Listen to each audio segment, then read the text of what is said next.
hired him. He's really great.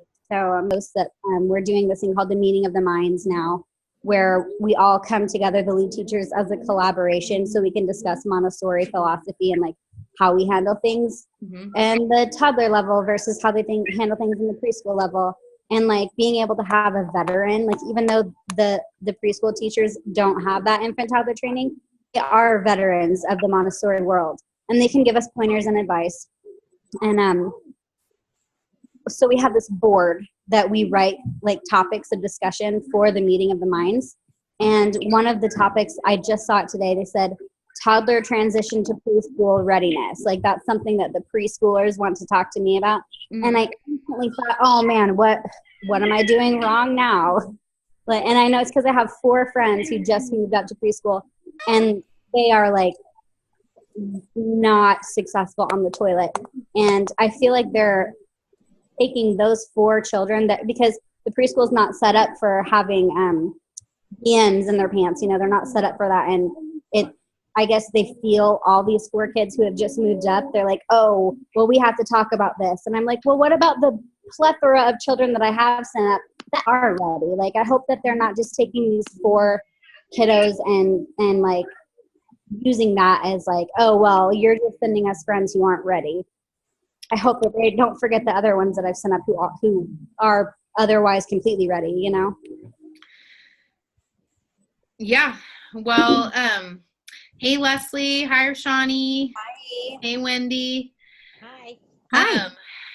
Good to see And you what guys. about the other development, Casey, other than potty training? Like 100% ready. 100% ready. Yeah, you know, they can't just pick one thing out and say they're not ready. Right. And even if they're not successful on the toilet, that's not my fault. I shouldn't be held accountable for that. And again, I don't know if that's what they're thinking. That's just me and my mind and thinking, what if I'm doing something wrong? Because I do take a little bit of it home, and I think, man, should I accept some of that responsibility? But I mean, we did everything we could, you know. Well, do you guys think that it's your job to potty train the children? Like, is it in your job description, that you will potty train children?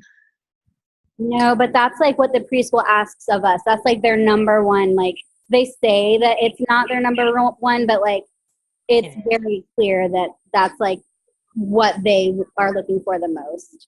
But aren't we aids in development? We're not forcing development. We're aids in development. So you're providing opportunities for toilet learning, and that's the best that you can do. Your job is to remove the obstacles. Right. It's the child who potty trains themselves. It has no.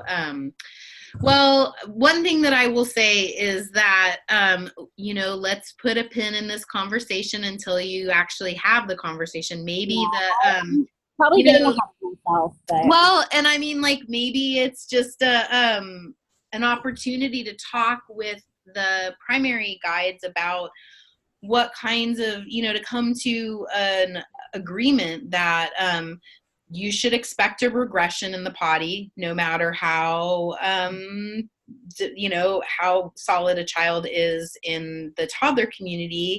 The transition is a transition, just like anything else. And so what's the expectation, what's reasonable for the teachers to have to deal with when a child moves up to, hey, Shelby, to primary. I would look at this as a good opportunity to really flesh out what, to have a chance to express what you guys think your job is and what is reasonable. And so you can all kind of come together with a common understanding and adopt a policy or an approach, or so that everybody's on the same page there. Casey, did you say that, I couldn't quite hear everything. Did you say that they aren't prepared in their space to handle children who have multiple accidents a day? Right. Did you say that? They have on average, they have a handful of gloves and wipes, but they have come over to us, like to get wipes, because they don't like, we've got a whole room of wipes and extra clothes. So and the parents don't provide those things for the kids. The school provides like wipes and stuff. Yeah, the parents provide it. The parents provide it. Oh, okay. So the parents should still be providing this for their children, even in the other room. Correct. Well, I guess I don't really know that. Because okay. the expectation I was just is that they thinking, are successful on the toilet when they get to preschool, so they don't need to have. They don't. You know what I mean? Okay. Like well, I mean, if the child still needs it, the child still needs it. Like, we have children who still regularly. Not regularly. Okay. We have had children in our primary classroom, I know, that have accidents a lot. We've had one girl that was like 5 who would still poop her pants every now and then on the playground. Like, but so I was just thinking, maybe if when you have your conversation, if they're like, we're not set up for this, and like, we're just not ready to handle this kind of, maybe you could put together some sort of little caddy thing for them to keep in their bathroom that has like one of those little rubber mats and a little spray bottle that's child size, so it can have, whatever in it, and like this little thing that they can just set in their bathroom. And so if one of those children has an accident, they can go in there and they know, okay, I need to get the mat out, I need to take my clothes off. A teacher can be there to help them, but then they have like a little area and a special mat that can be disinfected. Right. I can understand a primary classroom really not having all those materials because they don't need them regularly, but I mean, they still should have something available like that, because even older children every now and then have accidents. So maybe that would be helpful to them if you sort of said, well, this would be like a good, midway point for these kids, is let's show them how to use this stuff, and we'll keep it accessible for them, and they can do it independently. And a teacher, I mean, there should be a teacher in their bathroom area, kitchen area, whatever, at all times anyways. So someone to monitor them and help them if they need it. But I mean, our preschool children are responsible for, if they have an accident, they're responsible for doing as much of it as they possibly can. Right. So, but I think that the concern right now is that all of a sudden they have 4 new friends who are not ready on the toilet, and it's just a lot all at once, as opposed to like wet pants or and then I know one of the other guys who just moved up to preschool, he's had like 3 or 4 BMs like every day, and that's not what they're used to. It's a little out of the ordinary. But maybe it's a good idea, Laura. Like, oh well, maybe you guys don't do this often, but unfortunately, we do have these friends. So here's how we can help you, because look at us, like they're like, we have to change him all the time. He's always in the bathroom, and we're like, we know, we just did it with him last week, and we know. And I don't know. Can I? Well, I have something? Casey, I was gonna say I've had the exact problem, and the main concern was they're not ready. Then they're not ready to move up. They're having accidents, or I've had 3-year-olds start, and the administration say, "Oh, they're not potty trained, so they're gonna start in your room." Or your room is where they're going to get potty trained. I said, when do you expect them to move up? And they'll say, like a month. And I'm like, I cannot potty train a child in a month. I can't tell you when they'll be potty trained. Right. And I also tell them, if we start, during the sensitive period, they're more likely to be potty trained, but we can't help what the parents decide to do. We can't help what time they start. And we gave them a whole documentation, like a lot of documentation about how it's typical for them to have occasional accidents and all these other things. But as a school as a whole, we've debated, okay, how much is too much? And when do we say, they're having a BM accident every single day, and they've been potty learning for 2 years or something like that. They've been talking about, well, maybe they should leave at 12 or, leave earlier. Mm-hmm. But the thing is, they have 24 kids in our primary. and they say, well, we don't have the staff to leave the playground, or we don't, that's not our job. We don't know anything about potty learning. And they try to, push them back on us or say they're not ready when in other areas they're ready. So I've had a lot of issues with that. Well, I found a really great article that I took to one of the preschoolers because I've been trying to get them to take one of my friends who's ready to move to the preschool. But if he went over to visit and I think he's maybe has some type of learning disability. And she took him on a walk around the class. And 2 minutes later, she came back and she's like, he's not ready. He's just running everywhere. He's just not ready. And I found this article that said if we miss that window of opportunity to move them to the preschool, they're going to have a regression. And then once in that regression, the teachers will say, oh, well, they're just not ready. Right. And it's not that they're not ready. It's because we missed that opportunity for them to move up. And I showed them that. I was like, this is my training. This is what my training is to me. This is what I'm learning. And he's moving up next week. They listen to me. Yeah. And there's also regression in potty learning. I tell the parents because they get really upset. I said it's a big change for them. They don't know what to do.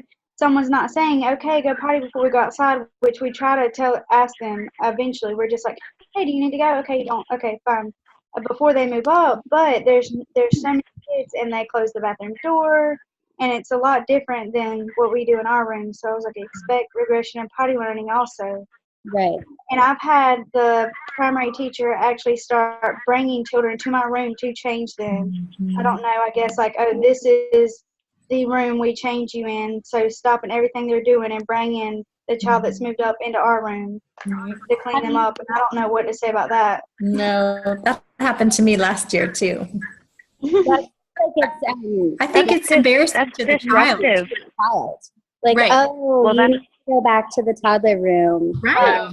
That's terrible. Yeah, it's shaming.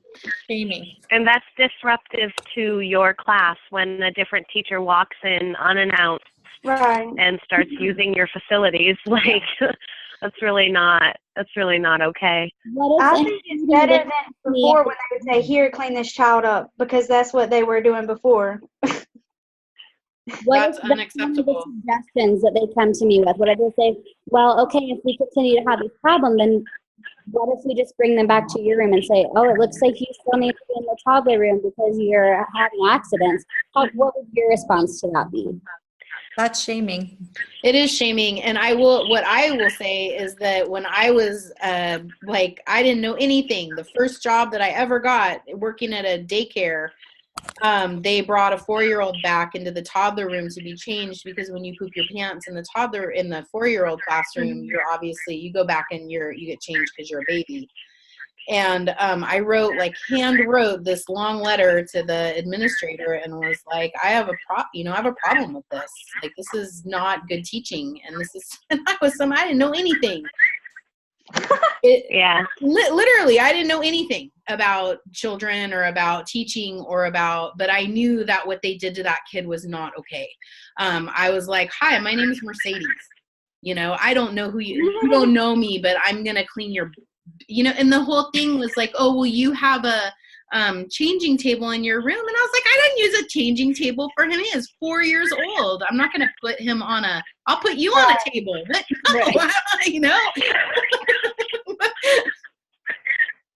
Well, I will just say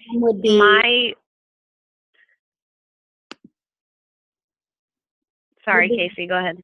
Would you, so if I'd come to them and I say, well, I don't feel comfortable with that because I feel as though it's shaming the child, then I could hear one of the preschool teachers saying, well, what do you suggest we do?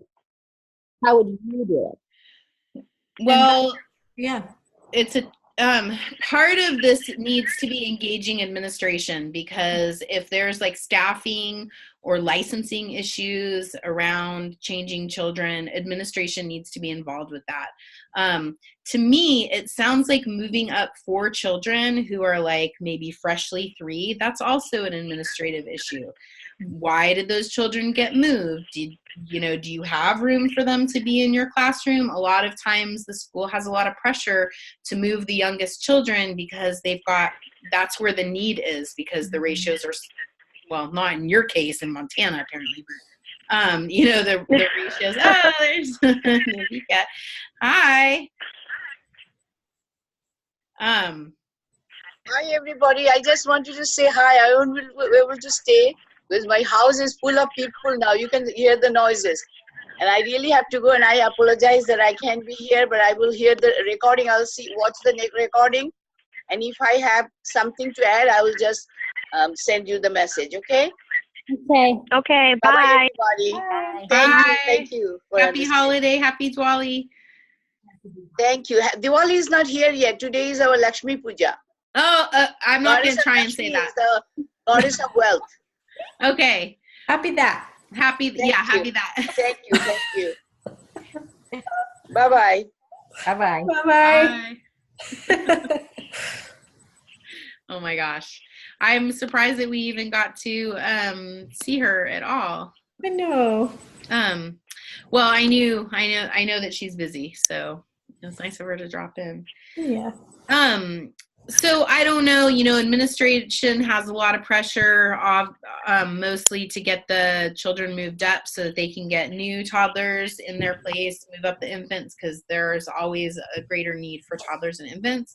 Mm-hmm. So another part of the discussion that maybe should be related to timing. Like moving 4 children up at once is a really overwhelming task.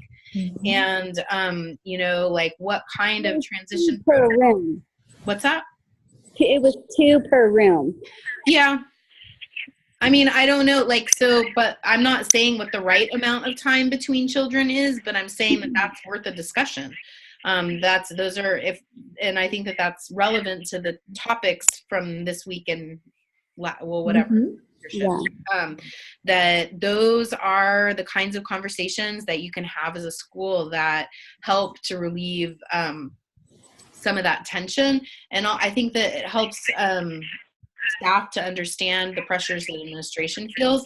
And I think that it helps administration to feel the pressure that the staff feels. And if I were to say that there's one good argument for an administrator having had time in the classroom, I mean, there's a million arguments, but that to know what that feels like, to remember what it's like to bring a new child into the community, whether that's in an infant room or a toddler room and a preschool room, like walking through that transition with the child and the rest of the children and the teachers is formative, and you learn a lot from it. And so as an administrator, I make decisions about enrollment timelines that serve the child and the child who's coming in and the teachers in that classroom first and foremost, and the rest of the children above. And I've had to make decisions that literally cost me money, those are the kinds of things that administrators have to balance. I mean, it's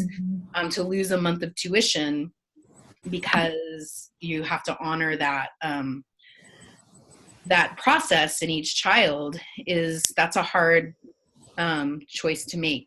And so in order to make that choice, there are other repercussions from that. So like having that understanding of what administration is balancing, having those conversations, when is the right time to move a child? What are the signs of readiness? How much potty regression do we expect? Those are, I think those are all great conversations. And I think there was added pressure to move those friends up because my class is so big. And my administrator she's also a lead teacher in the preschool. So she's juggling both. So she's like, okay, I hear you. Your class is way too big. I know you've got friends who are ready to move up. So she's coming from it at that standpoint, like trying to help me get my class back down to size. But then also coming at it from like, oh my gosh, but these kids and they're not only are they not successful in the toilet yet, they need a lot of support elsewhere. Like it was these 4 kids, and since they moved into my room from the beginning, they've done a lot of work. And trying to help, but I think maybe feeling some pressure on the other end of it now too. It makes me think about how many kids you had in your classroom and if they ever had the chance to get normalized because you had so many kids in your classroom. So And are they going to be normalized when they move up? Exactly, and they were all in the infant room before my infant teacher started training. So like, and we had a bunch of different teachers in there who have since been let go because they weren't on board with our philosophy.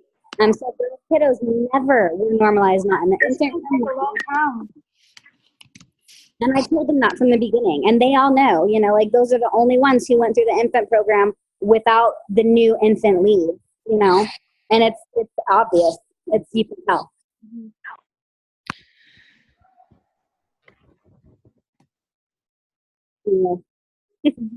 I had the same issues, I'm telling you. So how is everyone else doing?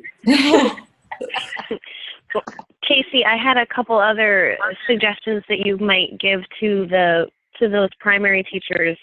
Well, my son has, not so much anymore, but just a few weeks ago, he never pooped his pants, thankfully. He got that one down, but he would pee his pants like 12 times a day. I'm not even kidding. Like every pair of pants I sent to school, he would pee in. So he and his teacher, she's amazing, and she's like, well, we have conversations about how it's not sanitary if you're peeing your pants and it gets on the rug. That's not sanitary for everyone in our classroom. And so let's stay in the kitchen area where if you have an accident, it's very easy to clean up. It doesn't get on the carpet. So he spends a lot of time in the kitchen area. And also having conversations with me as his parent and like asking me what happens at home, so what do you do at home when he has an accident? How do you know if he needs to go to the bathroom? So like maybe these teachers also, these children just moved up, so they haven't been there for that long, but encouraging them to take some time to sort of observe, what the child is doing. Maybe they have some pretty clear signals that they need to go to the bathroom. And also encouraging them to then talk to the parents, like the little boy you said that pooped his pants like 5 times. That's a lot of times to go poop in one day. Yeah, I think, even for a toddler. So clearly he's trying to hold it, most likely, and he can't. And so he's having like little accidents many times a day. So, if they spoke with his parents about like, what's his sort of potty routine, potty schedule, like when does he usually poop during the day, because those things can be really helpful for them to be able to set him up for success in the classroom. Like keep him in an area where he's not going to make a big mess, and find out from his parents what his routine usually is, observe him. All those things that we do in our environments to help children learn, it sounds like they're going to need to do in their environment too. And I don't know, sometimes that's a hard pill to swallow, because that's like extra work. And some people, don't want to, they're like, this is not what I did in my training. This is not what primary is about. Like, but it is what it is. And so if they really ask you for suggestions, like tell them what you do, because they're going to need to do it. And they've moved him up. Like, you can't move him back. Right. You can't demote these children because they're not using the toilet. So what if they ask me if like keeping him confined to one area, like in the kitchen area or wherever it is that is easy cleanup? What if they say, well, isn't that shaming him in some way too? Because then he doesn't have access to the rest of the room. See, well, in our primary environment, that's very appropriate for the children that just moved up anyways, because that's where all the practical life materials are, is in our kitchen area. And that's really where the 3-year-olds spend most of their time anyways. The rest of the classroom has, the more advanced materials, except some art materials. But maybe it's not so much that he doesn't have access to the rest of the classroom, it's just that he can choose it and bring it to the kitchen area to use it. I don't know what their restrictions are on where you can use certain materials throughout the classroom, but it's just a thought. And I think as long as they're stating very clearly to these children, like, I noticed that that you peed your pants on the carpet at this time and this time, this is not sanitary. So let's stay in the kitchen where if you do have an accident, it's easy to clean up. We can disinfect it. I don't think that it's wrong, and this is my opinion, correct me if I'm wrong, to let a child know, like, exactly what you saw.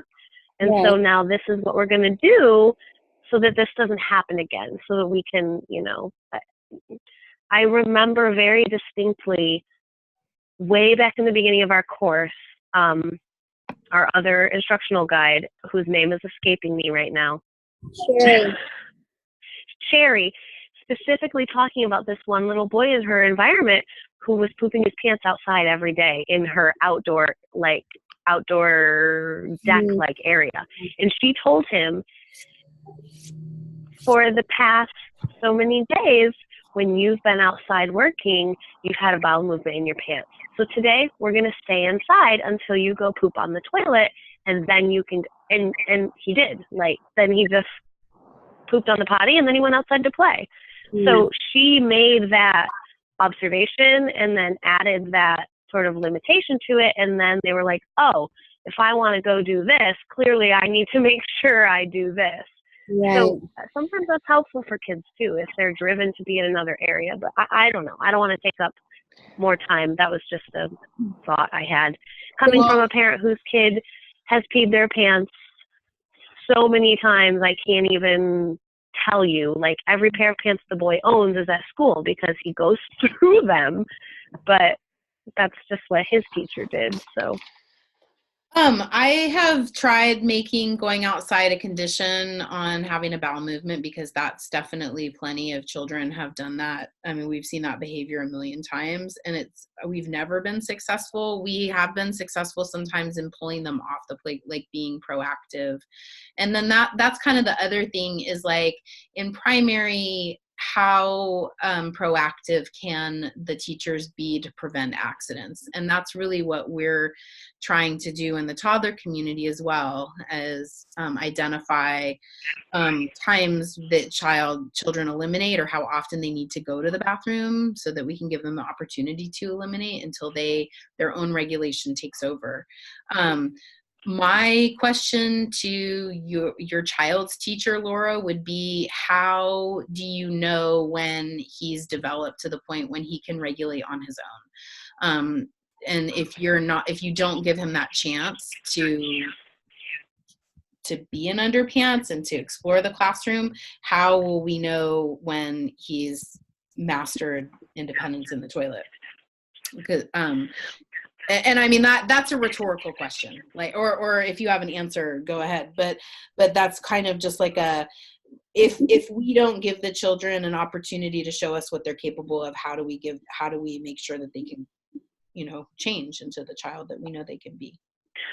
Well, he does have opportunity to, she doesn't, like, he can go elsewhere in the classroom, but like I said, pretty much he wants to be in the kitchen anyways, because that's where all the materials he's really interested in are. Sure. And he does wear underwear. He's not like in a diaper or anything like that. And she has had conversations with him before where she says, like, someday you'll always put all your pee in the potty. And he's like, yeah. I mean, it's much better. It really is better. And she would have never said anything about, like, staying in the kitchen area unless it was like a sanitary concern. Like, it was like peeing on the carpet a lot. So that's where that came from. But sure. No, I feel that he does get opportunity, and she's actually asked me as a toddler, expert, apparently. I'm working on that. Like, how do you teach children to exercise that ability to hold their pee? Like, how do you work that muscle? And I never got a chance to ask you, but I was like, I don't know. Like, is there a way you can like have them practice holding pee to make it to the toilet? While they're eliminating, you can, well, I see you raising your hand. I mean, you can try to be like, okay, stop. Okay, go. Okay, stop. You know, you can practice like what it feels like to, but Yeah. I don't know if I've ever thought about that as being like a necessary skill, or that like that. I mean, it's like talking, you know, or walking. Yeah. Not necessarily something that Yeah. we teach, but like Well, and I all did. people on earth have a place where they eliminate, like in that awareness. We're born with that. Like there's a Yeah. place where people, we don't just pee and poop everywhere. Like there's in our, Yeah. you know, that's part of how we come into the world. Something to add to that. I went back in the beginning of this course, and I found another article that said the myelinization to hold and to release the muscles or whatever in your bladder, that has happened by 12 months. Mm-hmm. That's why Walking well is an indication, because development happens inside out and top to bottom, right? So once you're walking, it's important to begin at that point, sitting on the potty chair and wearing underwear, so we can put those muscles into practice and exercising those muscles, because they're set up for it then and there. And you know, the sensitive periods, if we miss that sensitive period, and then imagine going through toilet learning while you're in the crisis of opposition. Yeah. Like, I've been there, done that, and it is not fun. It's hard because we miss that window of opportunity when 12 months or so are walking or standing when we should have been practicing that. Yeah. No, I don't disagree. Go ahead, Shelby. Casey, I love what you said, and I agree with that. But honestly, I've heard of 8-year-olds that pee their pants, 8-year-olds that wet the bed, and the correlation I have found between those who are even way out of the range you would think that are still having accents is core strength.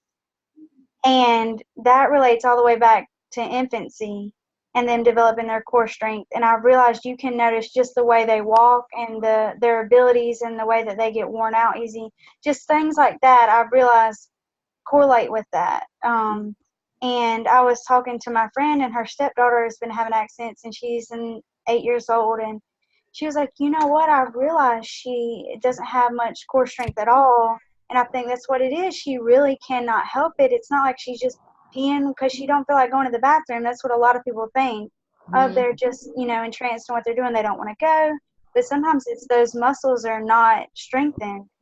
And we don't want to say, well, nope, you got to hold it one more minute or something like that. But just working on, core strength, which I'm not an OT, so I can't tell you exactly how to do that. No, I think it kind of makes me think about how when you, like, how important the reflexes are and how, like, those natural gross motor development is, because when children don't have an opportunity to fully develop purposeful movement through those reflexes, then you have like those potentially, I mean, I can't know for sure, but that's where you end up maybe with those deficiencies. Leslie, does that how, I know that you're kind of, what do you think? Yeah, can you hear me? Did I unmute myself? Yeah.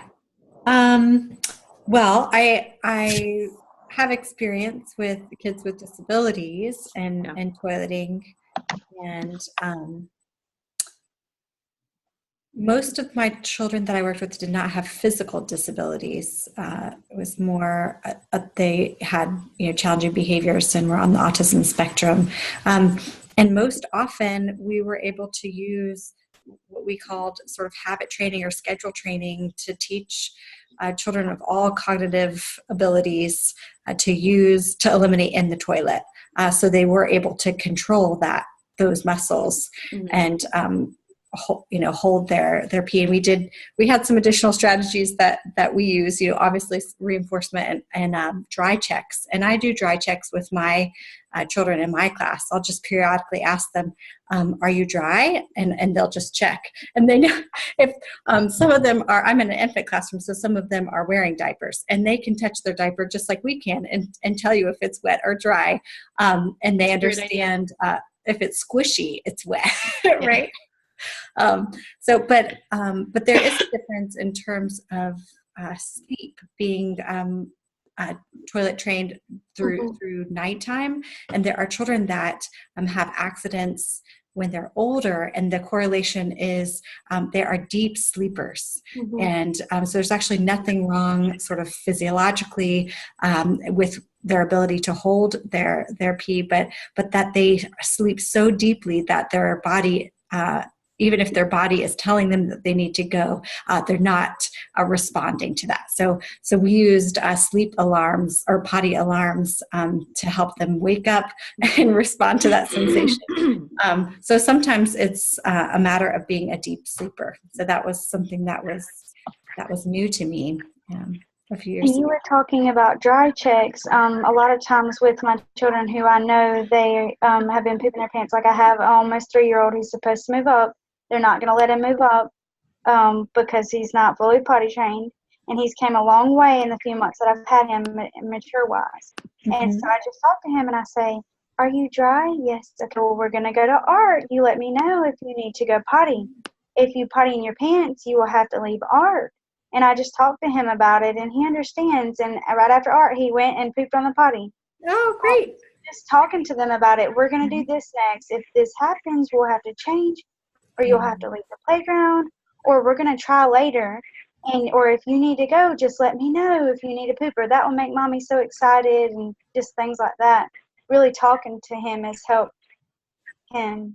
Right. And that awareness of when you're dry and when you're wet. And I think we talked about this before, children that are used to wearing wet diapers and sort of habituate to that, that's crippling to them because they really aren't getting those sensations and cues that they need in order to learn toileting independence. So I think, unfortunately, that's what happens with some of our older children, where parents haven't really been willing to collaborate with us, and their children are still wearing diapers and aren't able to differentiate between when they're wet and dry, and that's much harder.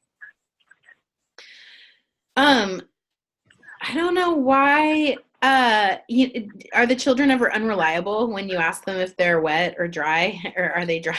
Well, I'm careful how I ask them. Yes, they are unreliable. Yeah. If they don't have that skill yet, I'm telling them. So I'll say, let's check and see if you're wet or dry. And then I'll say, oh, you're wet or you're dry. So I'm careful how I ask them depending on the child and their ability to tell me if they're wet or dry. Cool. Yeah. Well, go ahead. Who was that? Oh, it was Laura. If you have more to talk about toileting, you can. I have a completely unrelated question, but I wanted to ask you before I forgot. No, I was going to ask Leslie something though. Let me think for a second. Just that they're in the middle of hiring. So I was going to close the loop with you because you're hiring an assistant in your classroom. So this week's the topic is probably really relevant to you. Oh yeah. So, okay. Don't let me forget. Okay. Okay, go ahead, Laura. Oh, so I have a child that just started in my class last week. This is her second week. And I've never had a child do this. When her parents come, she like clings to me, doesn't want to leave. And I don't want to like be like, what's going on? Why does this child not want to go with her parents? Like, why is she holding on to, like, it's really strange to me, and I just need some reassurance that, like, there's not something, I don't know. I'm like, is there something bad happening at home that I don't, like, why doesn't this child want to go home with their parents? I've never had a child in 8 years literally, like, refuse to go home, and it's not, like, running around the classroom giggling, like, ooh, come get me, let's, it's like she's like holding on to me every day. And I have to really encourage her, like, you just come back tomorrow. Like, I don't know, it's just really strange to me. And I'm like, it's what a do little I do? unusual. What time does she get picked up? Right at the same time as everyone else, 3:15 to 3:30, regular day pickups. And what time It's not late. Like, has she had a snack, and did she have a good nap and everything? Yeah, she's usually had snack. Her naps are anywhere from 45 minutes to an hour. She's a pretty light sleeper, so she's not sleeping through everything. But she's happy and like working, and she doesn't seem tired or cranky, or it's like, I don't know. It's just weird. It's just a weird reaction. What's it's it like atypical to me. What's it like when she gets dropped off? I was going to say the same thing. Yeah. She says bye, and they go. She doesn't care. She's not concerned that they're leaving, but she's not like cold to them, but she's could care less. She's just like, okay, bye. And how do they respond when you pick her up, or when they pick her up and she's like, no, don't leave, or what? They don't let it bother them. They don't really say anything. They're just like, oh, geez, like, I don't know. They don't really let it bother them. Yeah, it's none of those things like she's doing it to like dig at them for leaving her there all day, or I don't know. They don't seem upset about it. It's just a very atypical reaction. I don't know. I don't know. It's different. Does she cry or anything when she finally goes with the parents? Does she cry? No. No. She eventually is like, okay. Or we have to say like, oh, why don't you, we have some sheep and a goat and a pig outside, and so we're like, why don't you go say goodbye to Tilly? And she's like, oh, okay. And then she, like a distraction, really. It just makes me feel a little uncomfortable. Like, I don't want her parents to be like, what the heck? What's going on? I don't know. It's just a little different of a reaction. And I guess I'll, take note of it, make sure nothing comes of it. But I've had a child do kind of the same thing. And she had problems with other transitions, though, and I really put it down to transitions. Yeah. Mm-hmm. And even when she's leaving early, which is an exciting thing, she was like, no. And I really just, reaffirmed to her mom that it was okay, that I know she loves her mom because she talks about her mom. But she's an adopted child, and her mom's really concerned that they don't have the attachment that they should have. But I really think it's just the transitioning and having to leave. And her mom comes inside the classroom to get her because she's late pickup. So I wonder if maybe the little girl leaves the classroom and then goes to her mom, if that would help. I don't know. Yeah, she doesn't have any other issues with transitions. She just kind of goes with the flow. She doesn't seem to mind. I try to get her ready for her parents, like a little bit ahead of time, so she's already ready, and we don't have to like fight a battle to get her shoes and coat on and stuff. But maybe it'll just take time. I mean, I can see how her personality is such that this might be a little bit of her way of like letting her parents know that she's kind of upset with them for leaving her there, even though she doesn't act upset when they leave. Like, she just kind of has that type of personality. But I don't know. My first reaction was like, oh my gosh, why doesn't she want to go home with her parents? What's happening at home? Did I miss something? Am I You're gonna checking for bruises. Yeah. Oh. Yes, like that crosses my mind, because I feel like you can't like rule anybody out for stuff like that. You can't. Right. You never know. So. Well, it sounds like you're being thoughtful about it. Like you've noticed it. You're noting it, and you're being vigilant, keeping your eye out for anything else that might be concerning. But I wonder too, if it could be temperament, or it could be, you don't know what home life is like. It could be even a difference in terms of predictability. It could be, things are really sort of orderly and predictable, and maybe home is a little, less predictable. Or yeah, she does have a new baby brother, so I think that's a good point, Leslie. I think you just probably found it. Yeah. Maybe she's just really likes the order and predictability of school, and the idea of leaving that and going back home to where things are probably a little chaotic is kind of stressful for her. That makes sense. That makes sense. Okay. I'm that good. does make sense. No, I think that's that was kind of my net. It is something that I would be concerned about. I mean, I don't, it is unusual. And I'm going to check in with Tracy Hall, because I feel like she and I have had a conversation about this, and maybe she's got some resources, but, I think that what Leslie, with the predictability of being at school and feeling autonomous, and like she has agency, and maybe it's easy to get the adult's attention, and, at home there's a big change. That I think I would just monitor the behavior. Mm-hmm. Yeah. I just like, this kid has only known me for 2 weeks, and she's like clinging to me, like rubbing her hands through my hair, just like I was her mom. And I liked it. I liked the intention. This was nice, but it was also just slightly eyebrow raising at the same time. Well, and I think, when we were talking about like forming attachments and healthy attachments and what that looks like, it sounds like she's kind of gone to a really extreme level of trust, which is good. I mean, that's great that she has that. But I guess that too is maybe a little concerning. But then at the same time, I think, okay, where they're safe space, where they're constant, and if she does have, a baby at home and all of that, maybe it just, those two things just naturally gravitated towards one another, and it's not a bad thing.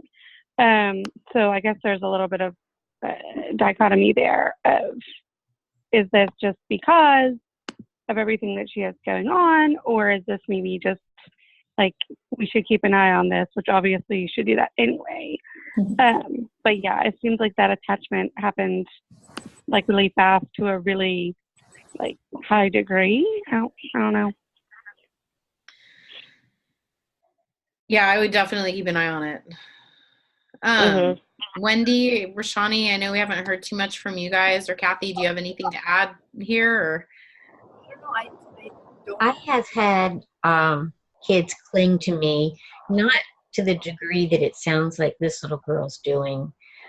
And I think it's probably just, like you said, you want to keep an eye on it and see if it persists. But it might just be a reaction to coming into your classroom and having the baby, and maybe the home atmosphere is just a lot different right now. So it might just be a reaction to all of that. So I don't know that I would be like, what's going on? But I would keep an eye on it and maybe talk to the parents about, what kind of changes have happened now that the baby has come, just the child to share her room, or that kind of thing. Yeah, we have conferences in just a few weeks, so I'll have a chance to sit down and talk with them. So I just had mine yesterday. I just had mine last Friday. Wow. And I had mine last week. Oh, you did? Yeah. You get them all done in one day, Leslie? Yeah, we closed the school and have. Oh, yeah. We're doing that next Friday, but I opted out of doing mine all in one day because the time slots weren't great. And I only have 10 families. So I spread out throughout the week, but we're having an open house next Friday, a toddler open house. So that will be fun. Parents will come and we're doing those this week. We have like a parent-child open house, so the parents come into each classroom, and then so they have kind of a idea maybe about the work that they, they get to see their child in the environment, and then we have conferences afterwards. But ours are in 2 weeks, I think, maybe 3. Veterans Day weekend. Oh, okay. So it's kind of early for conferences. Do you feel like you knew enough about the children? Because Leslie, you just started with them. Has it even been 8 weeks? Yeah, we started August 27th was my first day, but I think school didn't start until a week after that. So yeah.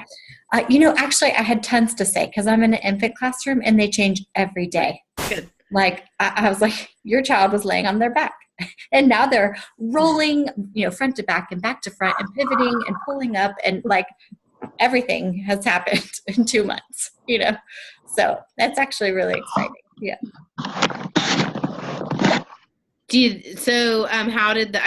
So they went well for you, and Shelby, you had conferences too. Wendy, did you say you had your conferences? Mm-hmm. Okay. Oh, wow. So you just jumped right in. Mine were awesome, and I even had a parent teaching me yoga, and we didn't even talk about their child. I like it. Well, that's what I love my group of parents, and they are really awesome. Aww. That's awesome. Yeah, I usually use. They're like, we do that too. We're going to work on it. I usually use this first round of conferences, our fall conferences, just as like a get to know you type of conference. Like I let the parents know several weeks in advance, and I like write up a thing that says now's a great time for me to share what your child's doing at school and for you to ask me all those questions you may have. So mostly it's just parents like asking me questions and what can we do at home, and that's how I use this first, because for kids that just started for me last week, like I'm not going to have a ton to really talk about, but parents usually do. Well, I had about half my class is returning from last year, and half of those are about to transition up to the CASA. So we talked a lot about their readiness for that. And I felt like I already knew those parents. So it was, it was just really good to say, what we see them doing now, and, where are they as far as development. And so I think they went really well. And the new parents, they just, they had a couple of questions. I think what I want to do next year is, this year we met in my classroom. We brought in a slightly larger table and chairs so that the former football player who is a dad can have a seat. Oh my gosh. I sat on the floor. But I think next year I'd like to have them in the classroom as a waiting area and then have the conferences somewhere else. And then that way they could look around the classroom a little more and see some of the materials, and then maybe that will generate some questions and discussion on what the kids are doing. Yeah. I guess I'll do that in the spring, not just next year. I would see how it goes. I mean, don't be afraid to change things up, and then to really reflect. Like one of the things that I was thinking about, this is not totally related, but like about the weekly team meetings, right? That was a topic from this week. And some of you get to have weekly team meetings, but I don't think that all of you do. And I wondered about the agenda. Like, did you look at you looked at the agenda for the weekly team meeting? Well, I just wonder, like, how would things be different, or how much more or less productive, or would it matter if, it's like a little bit of action research. So if you haven't been using an agenda, like implement one and see if your meetings are more productive, and how would you measure that, I guess, anecdotally. But same thing with your conferences, switch things up and I